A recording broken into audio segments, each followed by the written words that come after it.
The Galactic Council had existed for 10,000 years. 12 species sat at the great circular table, each one believing themselves to be the pinnacle of evolution. They had conquered stars, built empires across nebulae, and created weapons that could shatter moons. When humanity first made contact in the year 2847, the Council looked upon them with amusement. These small, soft creatures from a tiny blue planet in an unremarkable solar system seemed like children playing at being civilized. Ambassador Helena Vance stood before the council for the first time with her hands folded behind her back. She was 63 years old, with silver hair and eyes that had seen too much war on Earth before the Great Unification. The High, a massive reptilian creature with scales like polished obsidian, leaned forward and studied her with obvious contempt. "Your species has only traveled among the stars for 200 years, they said. You have no fleet.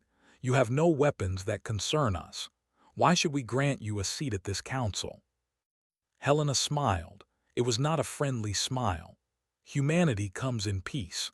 We wish only to trade, to learn, and to coexist. But I must be clear about something. My government has instructed me to inform you that what you see is not what we are.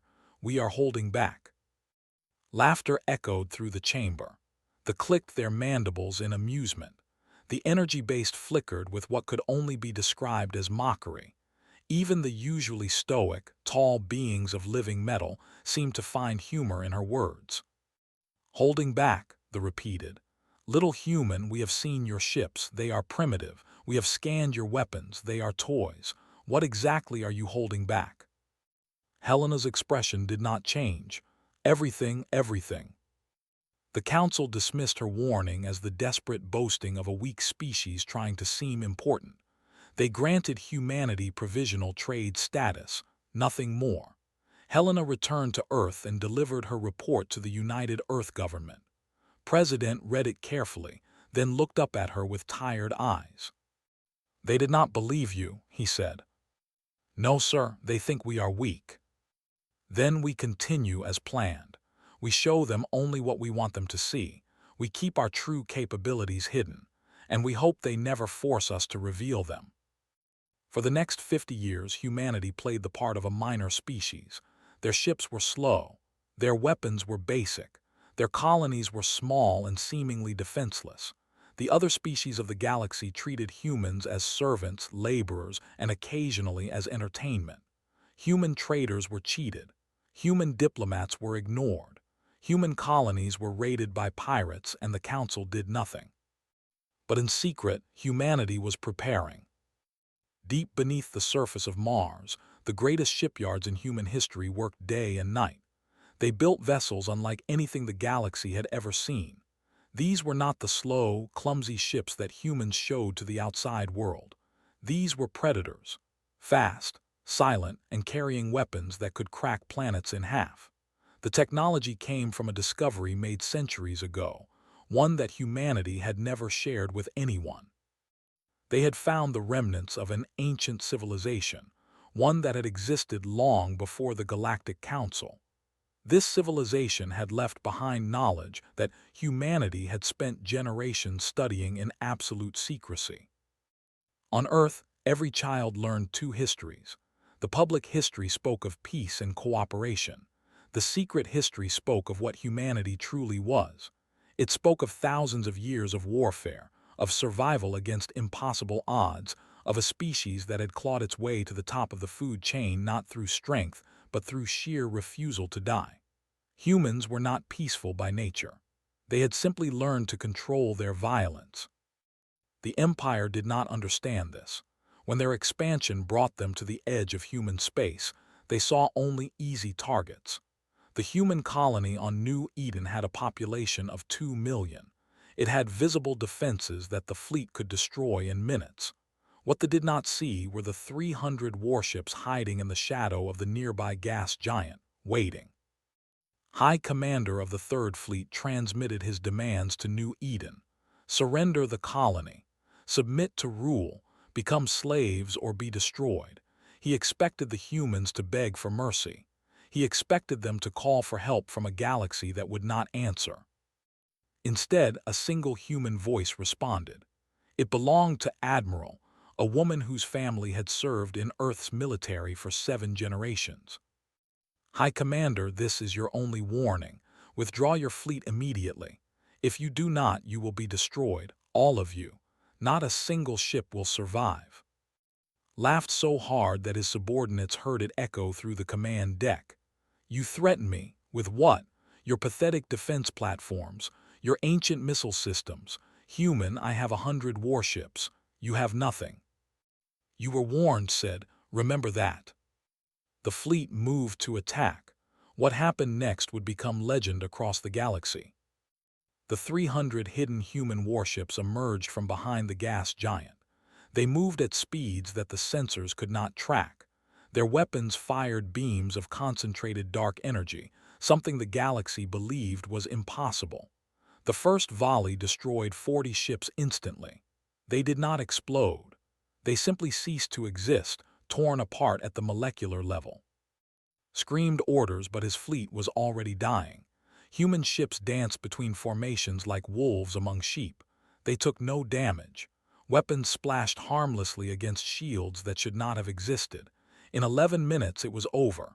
97 warships were reduced to atoms. 3 were left intact, deliberately spared. His voice came through once more. Go home, Commander. Tell your Emperor what you saw. Tell the Council. Tell everyone. Humanity warned you. We told you we were holding back. You refused to listen. Fled, his remaining ships barely made it back to space. When he appeared before his Emperor and the Galactic Council, he was a broken creature. His scales had turned gray with stress. His eyes held the look of someone who had seen the impossible. They destroyed us, he whispered. We could do nothing. Their ships, their weapons. They are not what we thought. They have been hiding their true power for decades, perhaps for centuries. The council erupted in chaos. They demanded an immediate investigation. They accused thee of lying to cover their own incompetence. They said nothing, but their metal forms seemed to grow still with something that might have been fear. Ambassador Helena Vance was long retired by then. Her successor was a young man named David. He stood before the council once more, just as Helena had 50 years ago. This time, no one was laughing. David said calmly, my predecessor warned you. She told you that humanity was holding back. You dismissed her. You mocked her. You spent 50 years treating my people as lesser beings.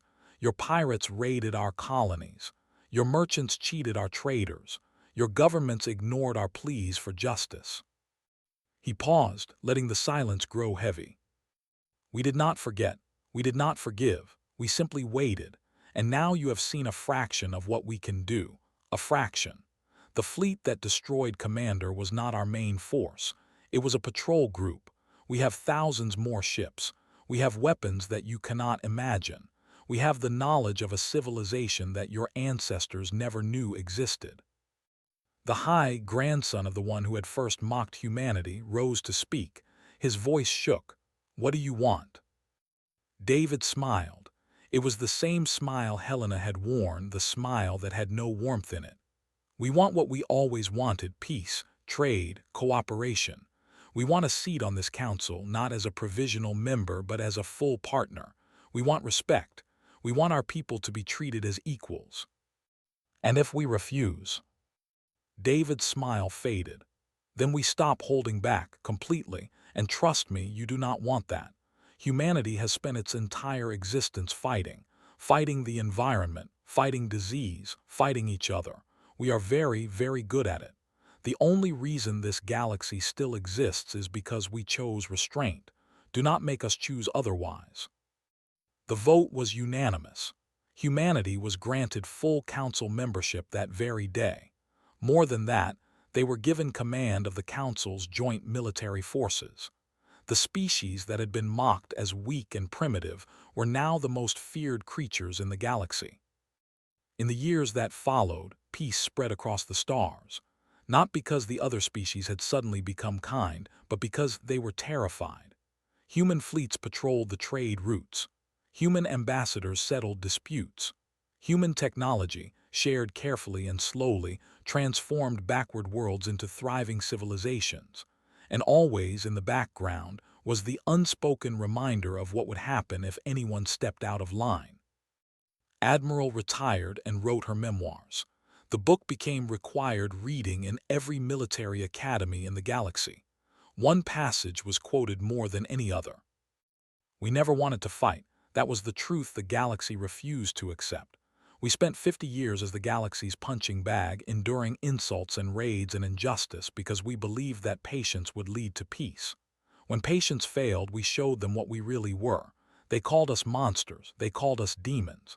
They called us the sleeping dragon that should never have been awakened. Perhaps they were right, but we gave them every chance. We warned them. We begged them. They refused to listen. Now they pay, not with blood, not with destruction, but with the knowledge that every time they look at a human, they are looking at the species that could have ended them and chose not to. That is a debt they can never repay, and they know it. Humanity had won, not through war but through the threat of war. They had achieved what every human philosopher had dreamed of, peace through strength. The galaxy would never underestimate them again. And somewhere in a retirement community on old Earth, Helena Vance read the news of humanity's triumph. She poured herself a glass of wine, raised it to the stars, and whispered, "I told them. I told them 50 years ago." They had not listened. Now finally they understood.